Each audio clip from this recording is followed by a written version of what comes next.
Are you looking for more out of your life? Do you need ideas on how to start new businesses and how to move forward in your own personal life? Well, guess what? You have come to the right radio show. At You Can Overcome Anything podcast show, you will learn and hear from many people from all walks of life who are sharing their challenges, their stories, the habits, and the mind shifts they had to overcome to become who they are today. On top, you will get a chance to connect and see how you can overcome anything by networking and learning about your next move through this radio show. I present to you our great speakers at You Can Overcome Anything podcast show with your host, Cesar Espino.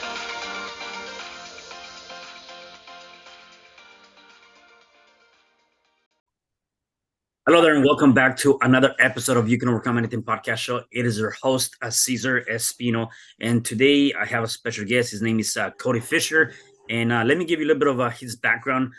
Cody was as hopeless as he could be. He spent most of his life in a deep depression and addiction. Last year, he had a suicide attempt that was almost successful.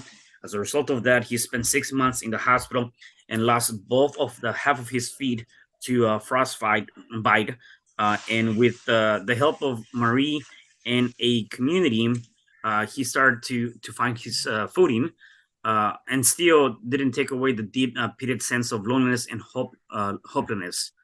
After his experience of a transformational journey, he was rocked to the core, had never experienced anything like it, and was almost instantly the hopelessness disappear by emotions triggered and racing thoughts weren't as intense.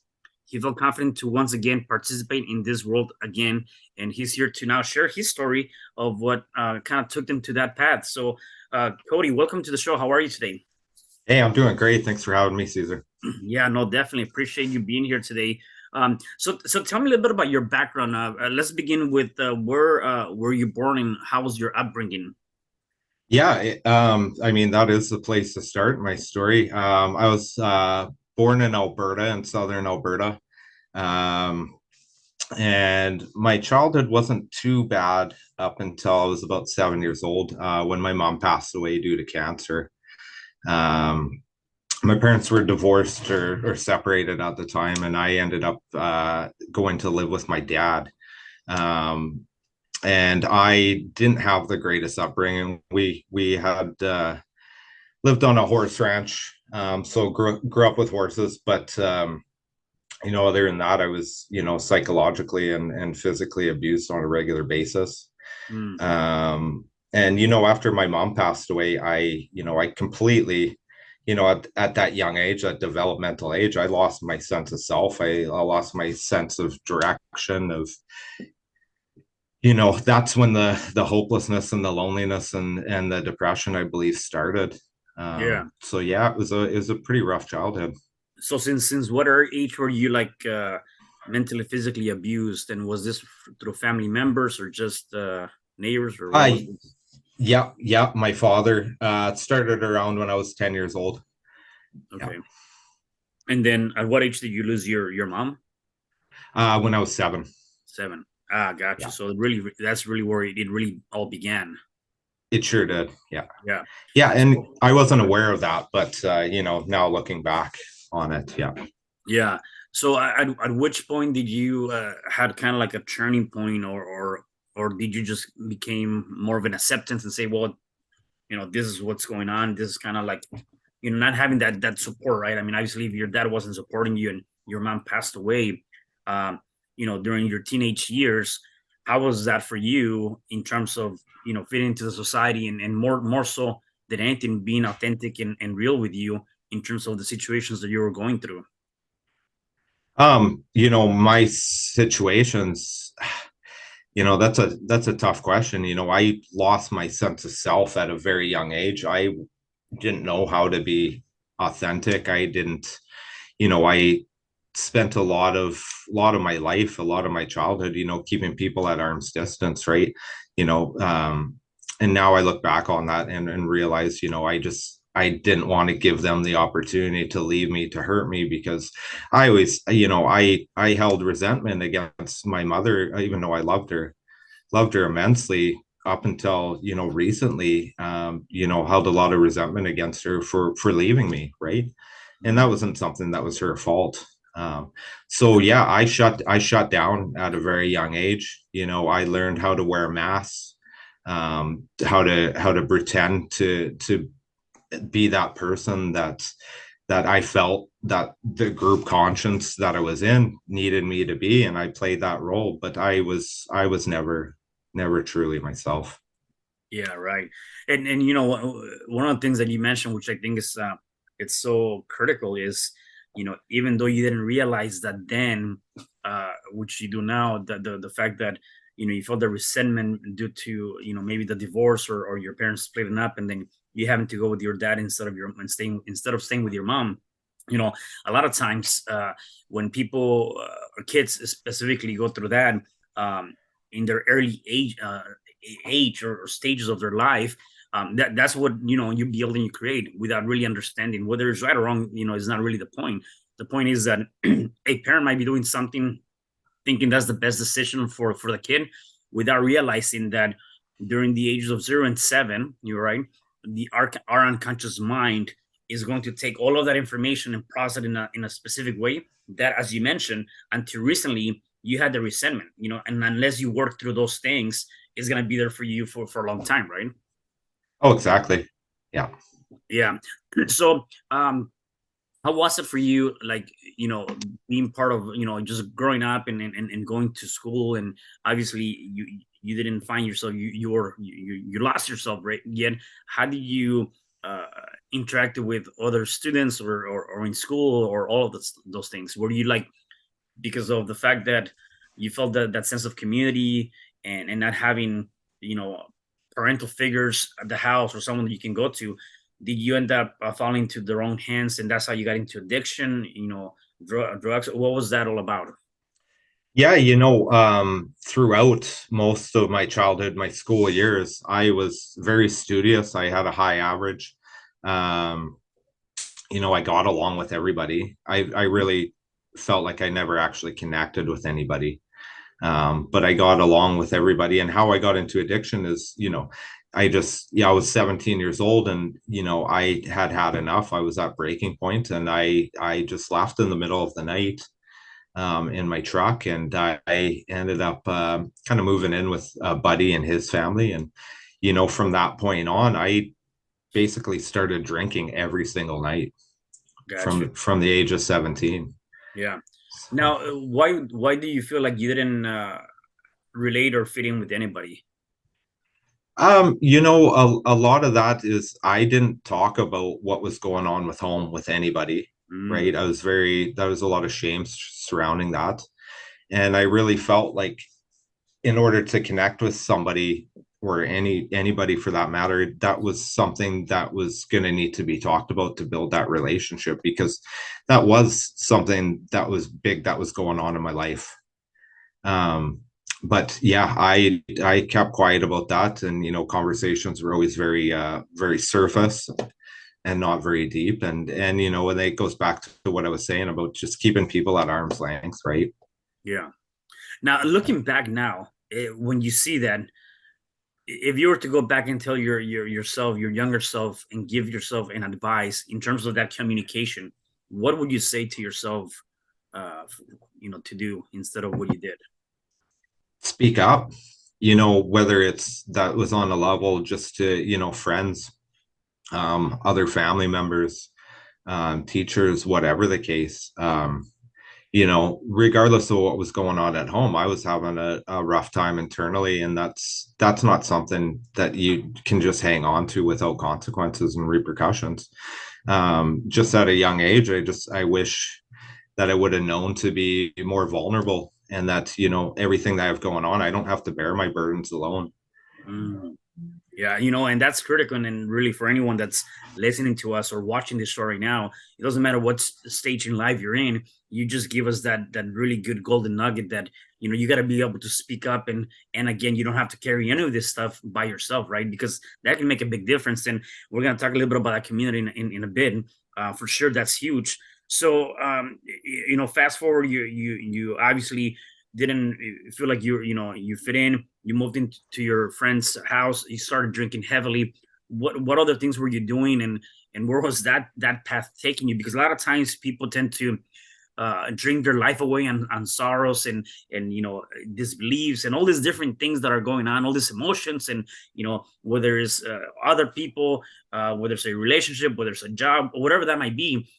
We're so easily approached to, hey, let me get a one drink, and then one drink turns out to be many drinks, right? So how was that for you, and that whole journey? Well, the journey started off. I believe I was an alcoholic right from the first drink that I took. Um, it, I wasn't drinking to have a drink. I was drinking to get drunk, to get annihilated, to numb those feelings of the hurt childhood that I had. And a big part of that is I was playing the victim. It Mm, was woe poor me mentality, right? Thinking, and that comes back to not communicating with anybody. It's being in the shackles of my uniqueness, right? I mm-hmm. mean, in which case I am unique, obviously, but I'm not unique to my situation and traumas that people go through. So yeah, I was drowning myself in that victimhood, and Yeah. it led to my grades dropped. I didn't even graduate high school, oddly enough, because besides having barely passing grades, I didn't pass a course that we need to graduate here in Canada called career and life management, Mm, ironically enough. yeah.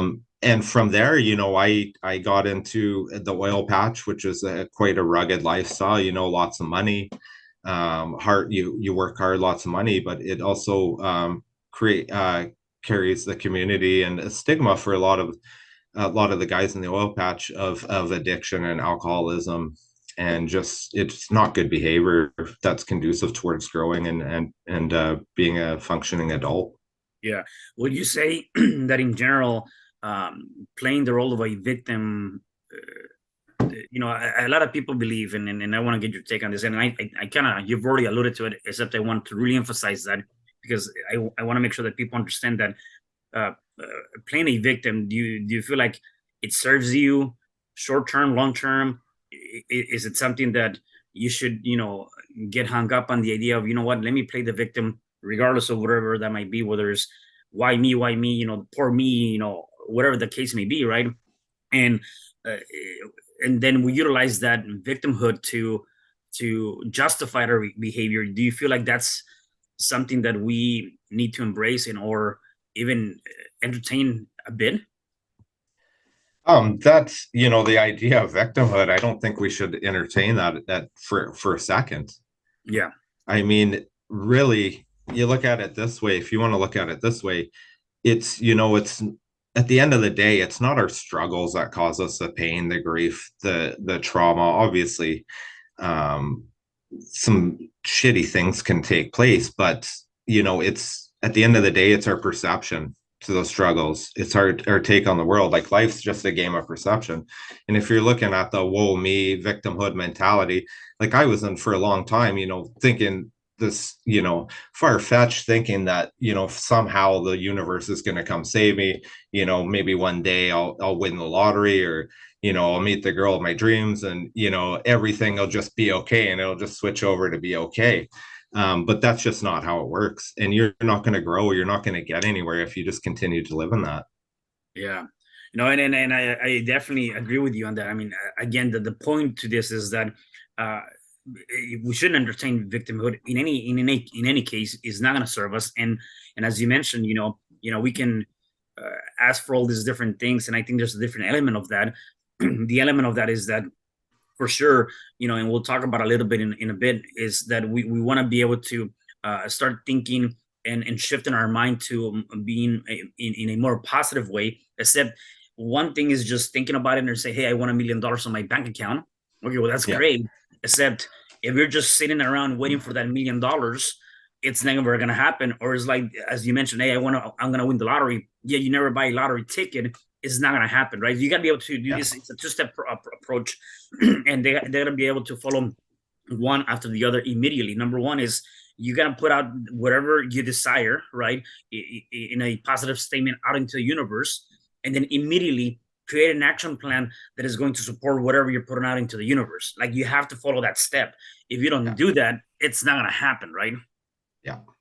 Yeah. Yeah, exactly. It's like you said, right? Like you have a goal, you have that goal, and you have to break it down into action steps and actually work at those action steps, or else you're not going to get anywhere. Right. Yeah. That definitely. So, so you became, as you mentioned, you kind of classified yourself as being an alcoholic. You were drinking a lot. What other things were you doing, or what was other addictions that you were dealing with yourself? Yeah, the alcoholism that turned into cocaine addiction on and off throughout the years. It turned into sex addiction. And it turned really honestly into an addiction to depression, I believe. After going out and filling my boots for the night and having fun, I guess, per se, you could say. I would just isolate and feel like a bag of crap, Mhm. for a few days following that.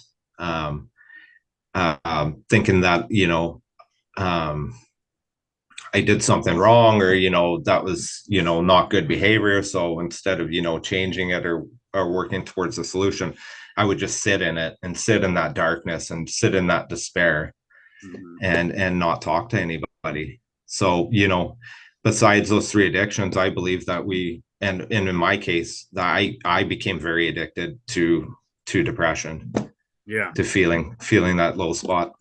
Yeah, and that's a huge. I mean, obviously you had several addictions that led to your depression, and the deep depression is huge. I mean, right? And a lot of people, again, one of the things we talked about is you got to be able to speak up and talk about whatever it is that is going on in your head, or in your life for that matter.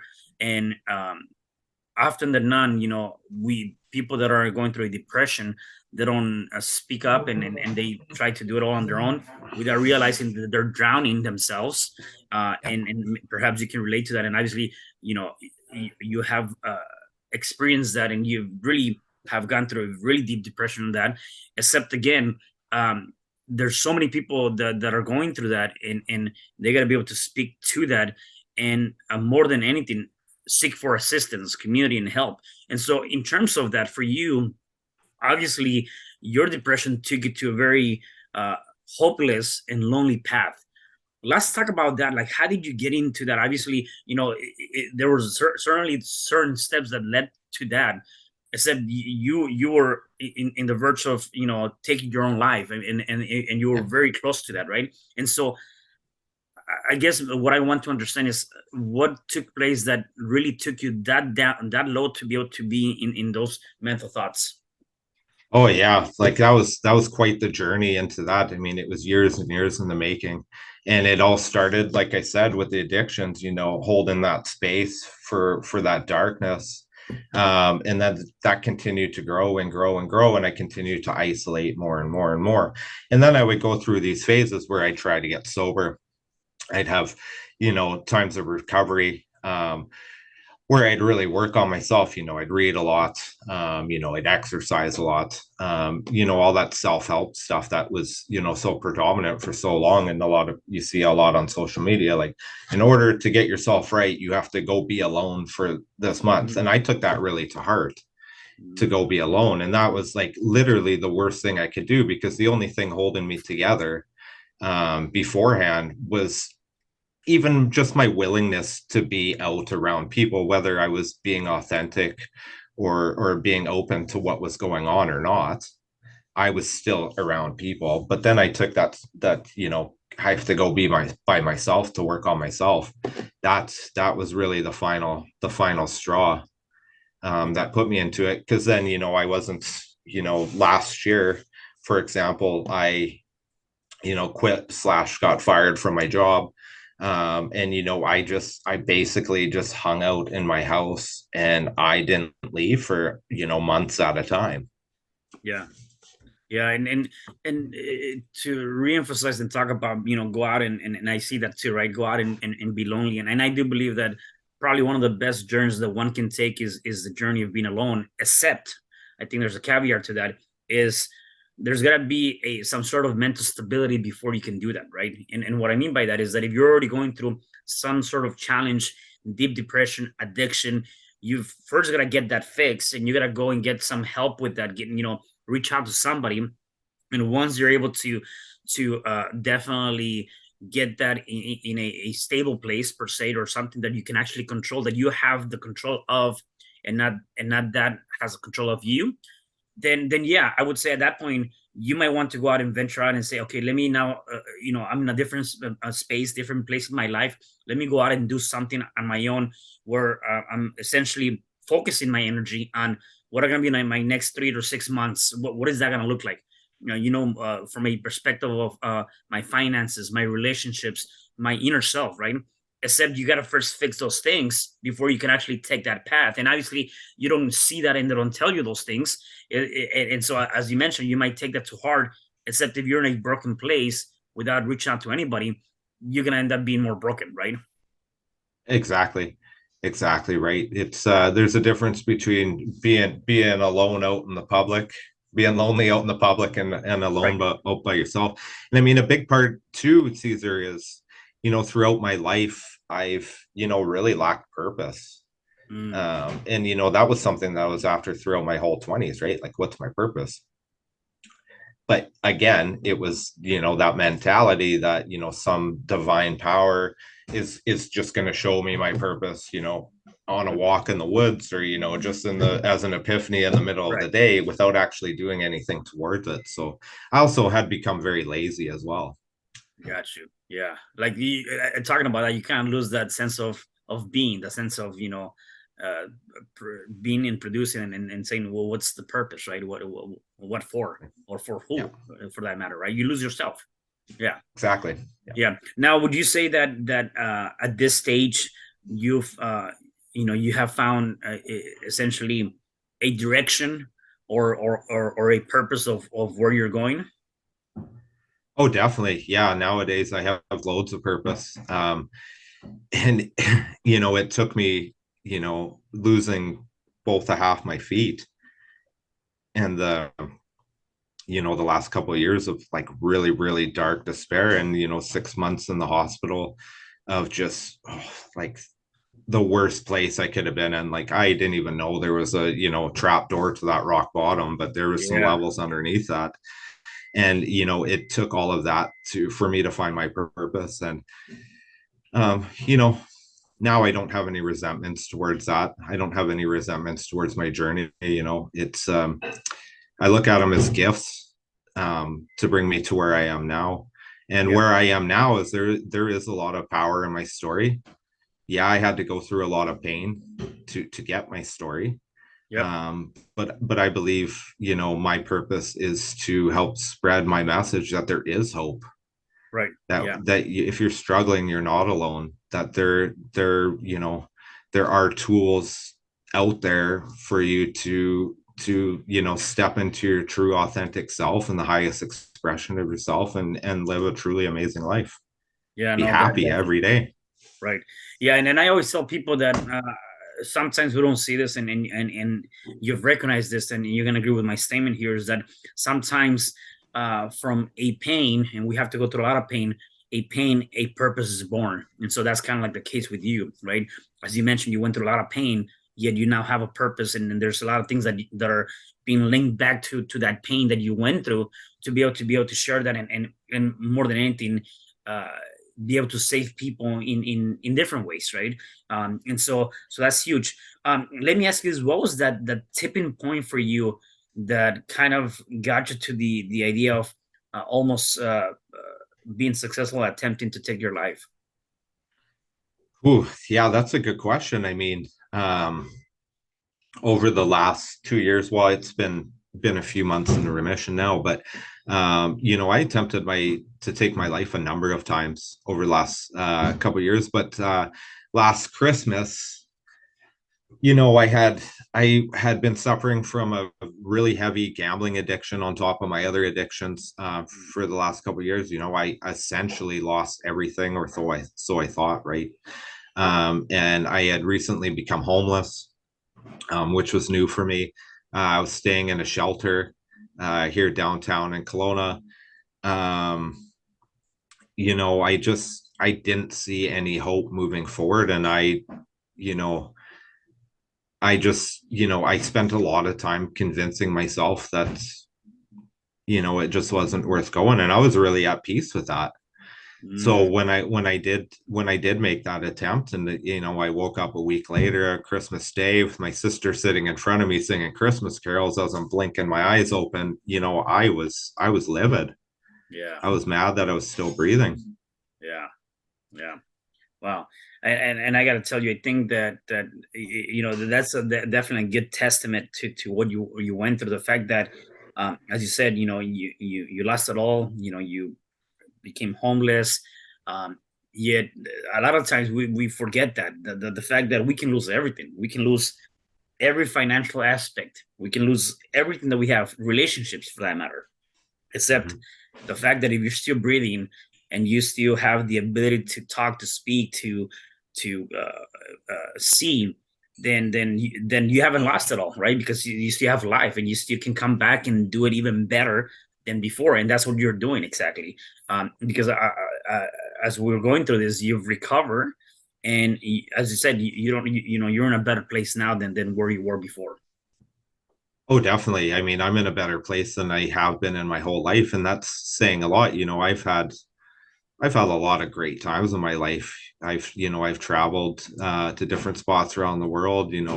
I've, uh, I'm a big football fan. I've been down to the States, lots of big football games. I've traveled around Canada, had lots of fantastic relationships and everything. But it comes back to I was always just, lonely in the open Yeah. in those situations. And yeah, now, although, life circumstances, aren't where they were with that financial freedom and doing all these things, mentally, emotionally, spiritually, I am thousands of percents better. Yeah, no, definitely. How did you end up losing your feet? Was it as a result of that attempt and just being out on the streets, or and that's how you lost them to a frostbite, or how did that happen? Yeah, so I'll let you in on the story. I don't have a whole lot of memory revolving around it. I do bits and pieces, but I got a hold of a bag of hard drugs. I'm not sure exactly what it was. We were having a cold snap here, and I purposely went outside and I crawled inside a dumpster, Hmm. and I did all those drugs. And I must have got up and wandered around, because my thought was, if I can't overdose, it's so cold outside, that'll get me, Mm, right? So, and they found me in a snowbank the next morning, and my body temperature was 26 degrees. um and I actually died on the way to the hospital. But they did CPR for quite a while, I'm told, and then I was on life support. But you know part of that was I got a stage 4 frostbite on my feet and on my hands as well. But miraculously, my hands came back.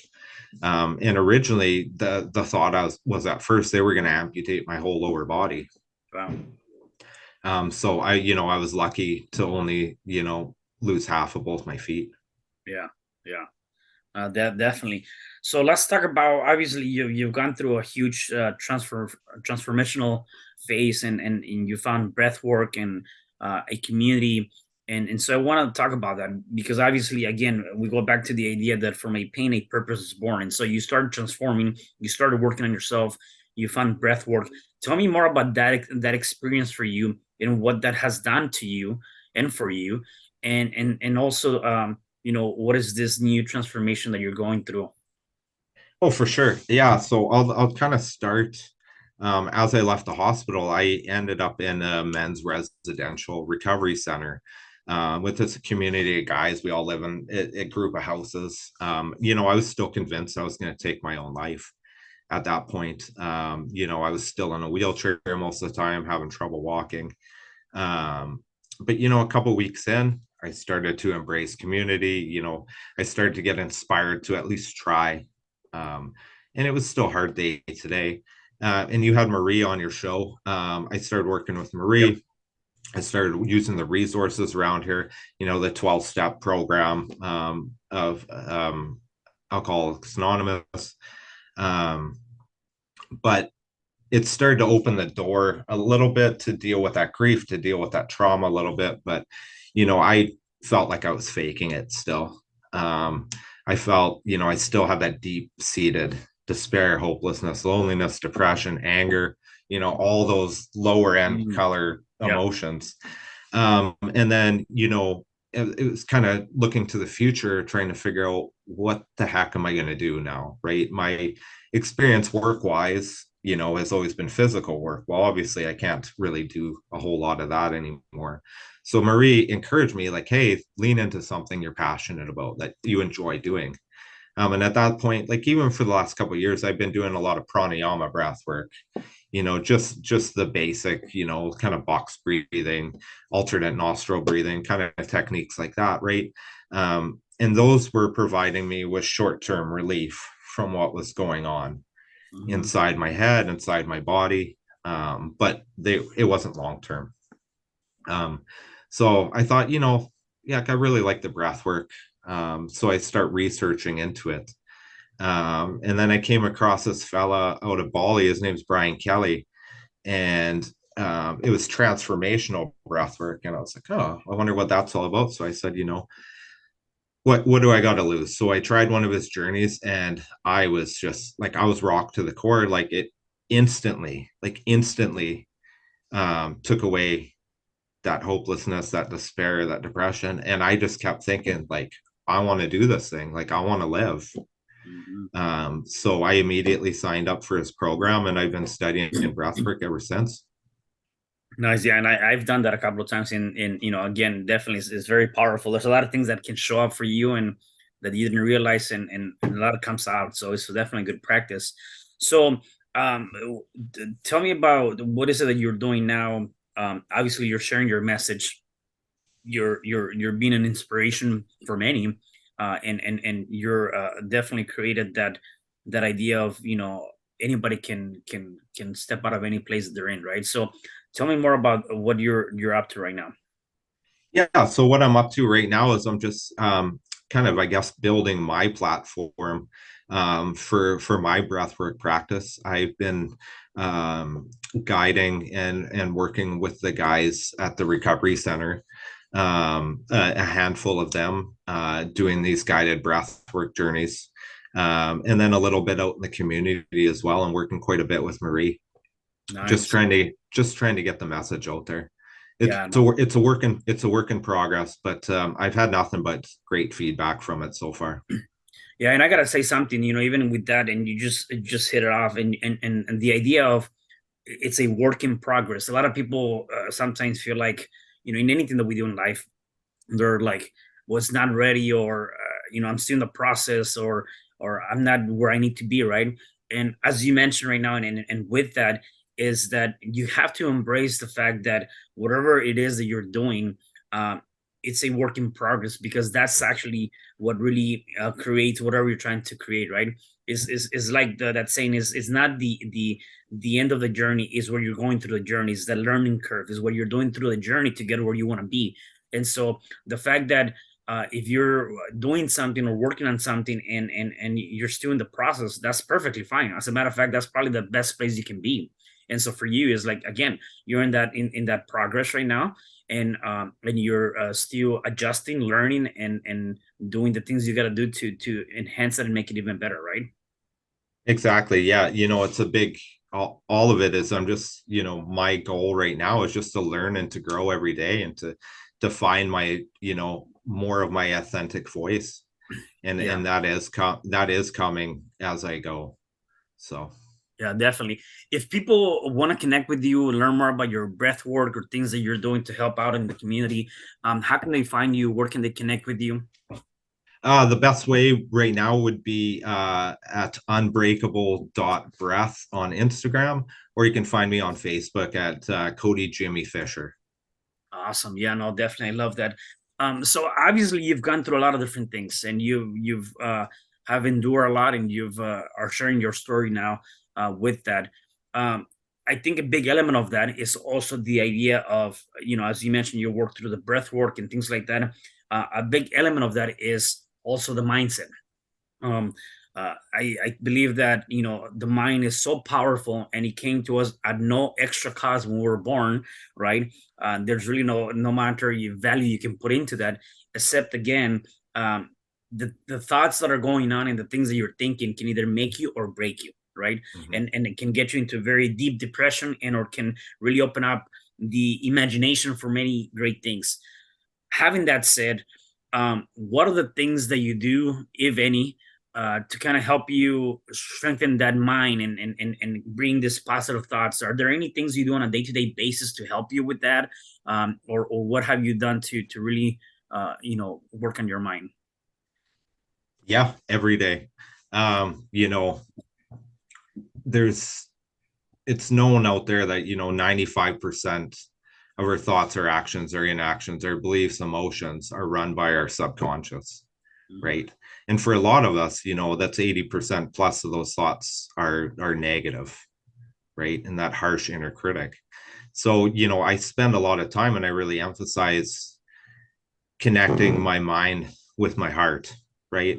The mind is a powerful thing, but you think about our bodies, like our bodies, um, you know, thousands of different functions are going on without us telling it to do it, every second, every minute, every hour, every day. So I spend a lot of time just trying to reconnect to my body, to slow down to my breath, to spend time in meditation, different, learning all sorts of, there's thousands of different breathing techniques, learning everything from activation to down regulation to balancing techniques.